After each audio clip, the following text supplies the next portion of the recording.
আমি ইলিশ মাছ খাই না, কিন্তু চিংড়ি মাছটা আমার খুব ফেভারিট। আর চিংড়ি মাছের ভাপা রেসিপিটা আরও বেশি ভালো লাগে। তো চিংড়ি মাছের ভাপা আমি কিভাবে বানাই সেটাই আজকে তোমাদের সাথে শেয়ার করব। একটু অন্য রকমভাবে বানাই, দু একটা ইনগ্রিডিয়েন্ট এদিক ওদিক করে, খেতে কিন্তু হয় দুর্দান্ত।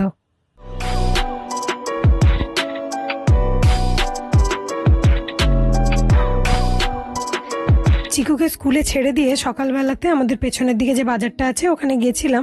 দেখছি চিংড়ি মাছ এসেছে, মানে বাগদা চিংড়ি, কিন্তু সাইজগুলো বড্ড ছোট। ভাবলাম যে নিয়েই নিই, একটুখানি ভাপা বানিয়ে দেবো। প্রথমে ভেবেছিলাম পটল চিংড়ি বানাবো, কিন্তু তারপর ভাবলাম যে থাক, পটল চিংড়ি অন্য দিন বানাবো, ভাপা বানাই। ভাপাটাতে তেলও কম লাগে আর মশলাপাতিটাও কম লাগে, তার খেতেও হয় দুর্দান্ত। তাই জন্য ভাপা বানাতে চলে এসেছি। তো প্রথমেই চিংড়িগুলোকে ভালো করে ধুয়ে নিয়ে মাথার দিকটা আর লেজের দিকটাকে ছাড়িয়ে নিচ্ছি। কেউ কেউ লেজের দিকটাকে রেখেও দেয়, সেটা করলেও চলে, কিন্তু আমার পছন্দ নয়। আমার শুধু ভেতরের মাংসটা খেতেই বেশি ভালো লাগে, তো সেই কারণে আমি এইভাবে ছাড়িয়ে নিচ্ছি। রাহুলের আবার চিংড়ি মাছে খুব অ্যালার্জি। একবার ও জানতো না সেটা, একবার এক বন্ধুর বাড়িতে দুপুরে নেমন্ত্রণে গেছিলো, তো সেখানে গিয়ে গলদা চিংড়ি খেয়ে এসেছিলো, খেয়ে নিয়েছে, জানে না। বাড়িতে এসে কিছুক্ষণ পর থেকেই ওর খুব গা চুলকোচ্ছে, পুরো মুখ চোখ একদম এত বড় বলের মতো ফুলে গেছে। তখন থেকেই আমরা বুঝলাম যে ওর চিংড়ি মাছে অ্যালার্জি রয়েছে। তবে জানি না যে গলদা চিংড়িতে অ্যালার্জি মানেই সেটা বাগদা চিংড়ি বা কুচো চিংড়িতেও সেমই ওটা শরীরে এফেক্ট করে কিনা আমরা জানি না, কিন্তু ওর রয়েছে তাই ও হাতই দেয় না। কিন্তু আমরা সবাই, ইনক্লুডিং আমার ছেলেও, এটা খুব পছন্দ করে। তারপর ওটাকে সাইডে রেখে আমরা একটা মশলা তৈরি করে নেব। তো সেই জন্য আমি নিচ্ছি নারকোল। নারকোলটা অবশ্যই নেবে, নারকোল আর একটা ইনগ্রেডিয়েন্ট আছে, এই দুটো দিলে কিন্তু খুবই ভালো হয় ভাপার টেস্টটা। এবার আমি নিচ্ছি সর্ষে, 2 চামচ মতো সর্ষে নিয়েছি। আমি সাদা সর্ষে নিয়েছি, তোমরা চাইলে কালো সর্ষেও নিতে পারো। এর ওপরে আমি দিয়ে দিচ্ছি বড় চামচের 1 চামচ পোস্ত। এর সাথে আমি দিয়ে দেবো একটা কাঁচা লঙ্কা। ঝালটা তোমরা তোমাদের পছন্দ অনুযায়ী দিও। আমার ছেলেও যেহেতু খাবে, সেই জন্য আমি খুব একটা বেশি ঝাল দিতে পারবো না। তারপরে আমি দিয়ে দিচ্ছি যে নারকেলগুলোকে কেটে রেখেছিলাম সেইগুলো। এরপরে এটাকে শিলের মধ্যে দিয়ে আমাকে বেটে নিতে হবে। আমি তো আগেই বলেছি অল্প অল্প মশলা আমি মিক্সিতে বাটতে পারি না, তো সেই কারণে আমি শিলেই বেশি প্রেফার করি, আর খুব সুন্দরভাবে বাটা হয়ে যায়। আর তারপরে একটুখানি জল দিয়ে আমি গোটা মশলাটাকে একটা থিক পেস্ট মতো বানিয়ে নেব।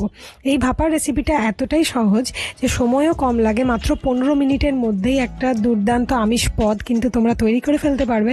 আর খেতে তো আমি বারবারই বলছি দুর্দান্ত হয়, গরম ভাতের সাথে খেতে অসাধারণ লাগে। চিংড়ি সব জিনিসই খুব ভালো লাগে, কিন্তু তার মধ্যে আমার আবার এই ভাপা চিংড়িটা খেতে বেশি পছন্দ। তারপর দেখো আমি মশলাটাকে ভালো করে বেটে নিচ্ছি।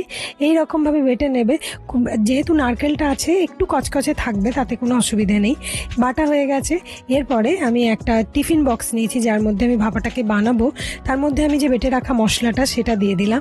এর উপরে আমি দিয়ে দেবো টক দই। এটা হচ্ছে নেক্সট ইনগ্রিডিয়েন্টটা, একটা নারকেল ছিল আর এইটা হচ্ছে সেটা, টক দই। এটা দিলে কিন্তু দুর্দান্ত টেস্ট হবে, অবশ্যই দিও। 1 চামচ টক দই দিয়ে আমি চিংড়ি, ধুয়ে রাখা চিংড়িগুলো দিয়ে দিয়েছি। এবার নুন দিচ্ছি, হলুদ দিচ্ছি, কাশ্মীরি লাল লঙ্কার গুঁড়ো দিচ্ছি, আর তার সঙ্গে আমি দিয়ে দিচ্ছি একটুখানি গোলমরিচের গুঁড়ো। এবার আমি দিয়ে দিচ্ছি সর্ষের তেল, বড় চামচের 2 চামচ সর্ষের তেল আমি দিয়েছি। এরপরে এটাকে ভালো করে মাখিয়ে নিতে হবে। খুব বেশি চাপ দিও না যাতে চিংড়িগুলো ভেঙে না যায়, কিন্তু সুন্দর করে হাতে করে মাখিয়ে নিতে হবে। আর এই মাখানোর ব্যাপারটা না খুব স্যাটিসফাইংও বটে, তাই না? আমি কিন্তু ইলিশ মাছ একদম খাই না, মানে কাটার জন্য তো বটেই, আর আমার গন্ধটাও খুব একটা ভালো লাগে না। তো তোমরা মানে যারা আমার ভিডিও দেখছো, তাদের ইলিশ পছন্দ না এই চিংড়ি পছন্দ, আমাকে কমেন্টে জানিও। আমার কিন্তু চিংড়িটাই বেশি ভালো লাগে। ওপর থেকে সামান্য আর একটুখানি আমি তেল দিয়ে একটা চিরা কাঁচা লঙ্কা দিয়ে মুখটাকে ভালো করে টিফিন বক্সের বন্ধ করে দিয়েছি।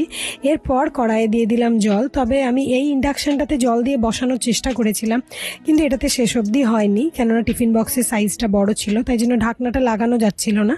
তো সেই কারণে আমি মায়ের যে রান্নার কড়াইটা বড়, ওর মধ্যেই জল দিয়ে জলটাকে একটু গরম করে ছোট্ট একটা বাটি দিয়েছি। তার উপরে আমি টিফিন বক্সটাকে দিয়ে ঢাকা দিয়ে 15 মিনিট এটাকে রান্না করব, একদম লো ফ্লেমে। 15 মিনিট পরে ঠিক এটার অবস্থা এই রকম। দেখো কি সুন্দর দেখতে লাগছে।